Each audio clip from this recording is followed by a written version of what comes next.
kita lanjutkan petualangan dalam kerajaan Allah yuk. Memasuki hari ke-199. Tentunya banyak kebenaran yang sudah kita renungkan. Ya benar Keila, tapi tentunya lebih banyak yang belum kita dengar. Karena firman Tuhan itu sangat luas dan indah. Mari semuanya kita mengarahkan seluruh energi pada Kristus dalam firman-Nya yang dahsyat itu. Hari ini membahas tentang pemulihan, penebus bagi keluarga Elimelek. Shalom anak-anak semuanya, mari kita sama-sama tundukkan kepala dan kita berdoa.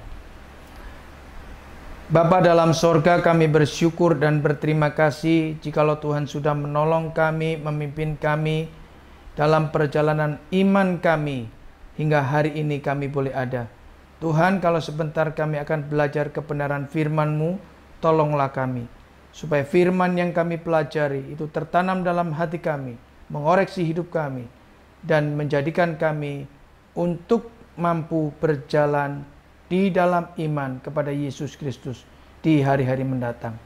Dalam nama Tuhan Yesus kami berdoa. Amin. Anak-anak sekalian, pagi-pagi hari sekali Boas menuju ke pintu gerbang kota.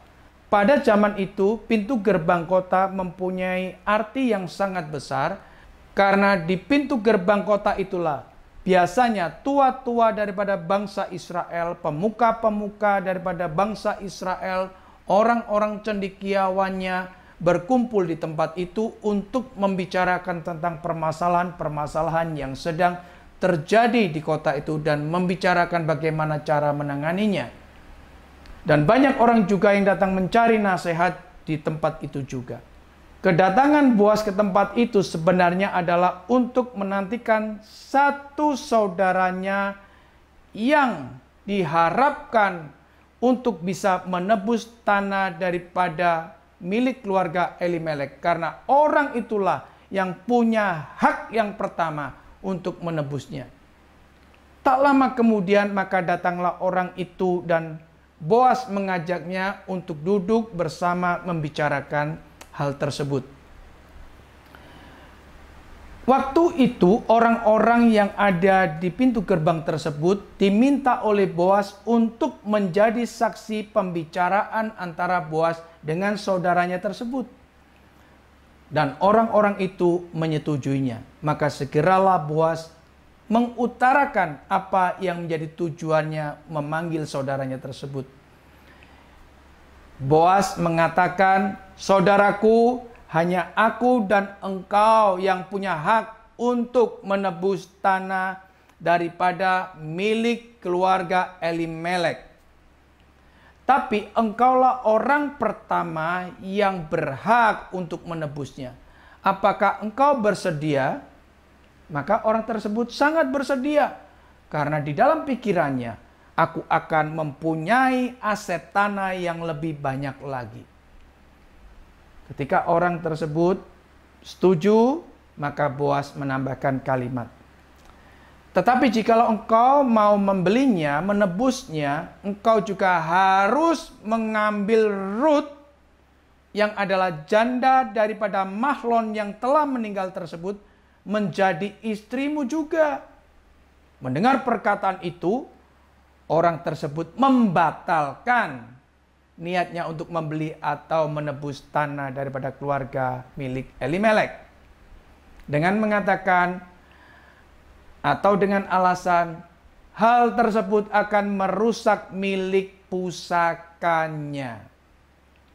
Sebenarnya ada sesuatu yang tidak diungkapkan di dalam pembicaraan tersebut. Orang tersebut memikirkan kalau aku membelinya aku rugi. Karena aku tidak bisa memiliki tanah tersebut. Tanah tersebut tetap menjadi milik daripada keluarga Elimelek. Karena orang itu tidak mau membelinya, maka Boaslah yang bersedia membelinya.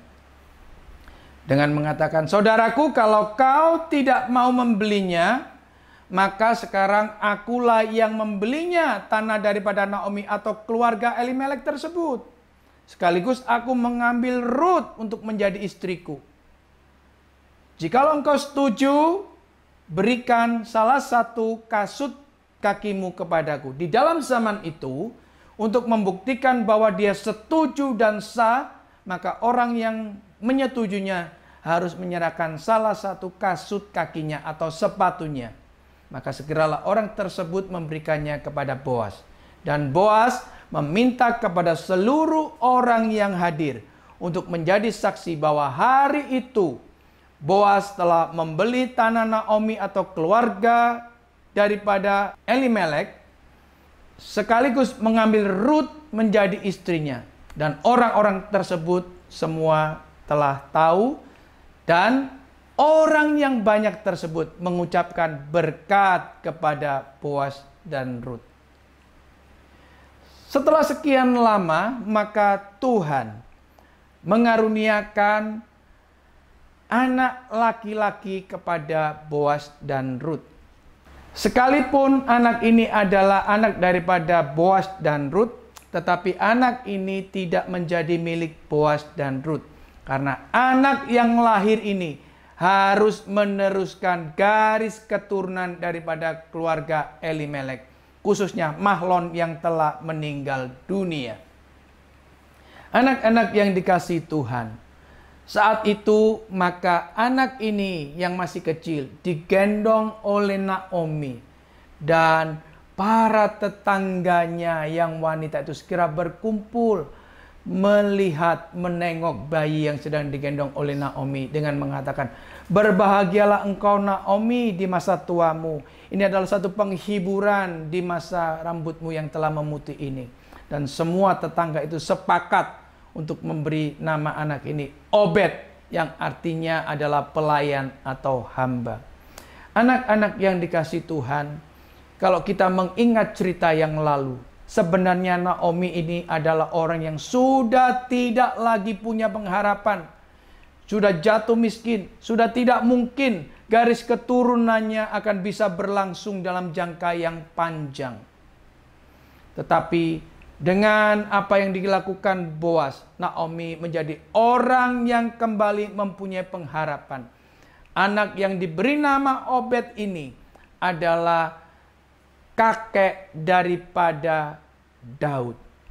Anak-anak sekalian, dari cerita ini kita bisa belajar atau kita bisa melihat Tuhan telah memakai Boas untuk menjadi seorang penebus bagi keluarga Elimelek.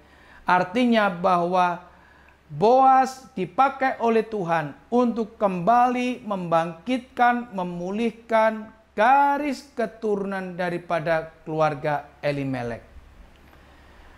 Tetapi kita bersyukur bahwa Yesus Kristus jauh melampaui, jauh melebihi dari Boas.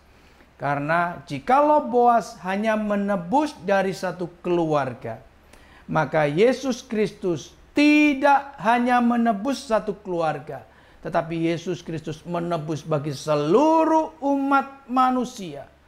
Memulihkan bagi seluruh umat manusia, membangkitkan kembali seluruh umat manusia yang telah mati oleh dosa. Dan itu adalah satu perbuatan ajaib yang dikerjakan oleh Yesus Kristus. Anak-anak yang dikasihi Tuhan, engkau dan aku sebenarnya adalah orang-orang yang tidak berpengharapan karena dosa telah merusak hidup kita. Tetapi sekali lagi kita bersyukur, Yesus Kristus telah menebus kita, membangkitkan kita, memulihkan kita, sehingga kita memiliki warisan kekal, sekaligus kita dimampukan untuk memuliakan Allah dengan warisan kekal tersebut. Puji Tuhan. Mari kita sama-sama tundukkan kepala dan kita berdoa. Bapa dalam sorga, kami bersyukur dan berterima kasih jikalau Tuhan Yesus Kristus bukan hanya menebus satu keluarga, tetapi Tuhan Yesus menebus seluruh keluarga yang ada di muka bumi, memulihkan, membangkitkan, bahkan mewarisi hidup kekal kepada seluruh warga yang ada di muka bumi, hanya kepada orang-orang yang mau menerima Tuhan Yesus Kristus sebagai Tuhan dan Juru Selamat. Dalam nama Tuhan Yesus kami berdoa. Amin.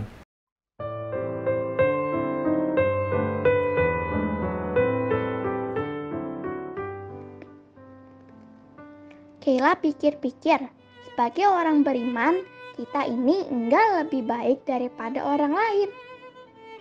Yang membedakan hanyalah rasa syukur ketika melihat karya Tuhan. Tadi kita mendengar bagaimana Boas dipakai Allah untuk menjadi penebus bagi keluarga Elimelek.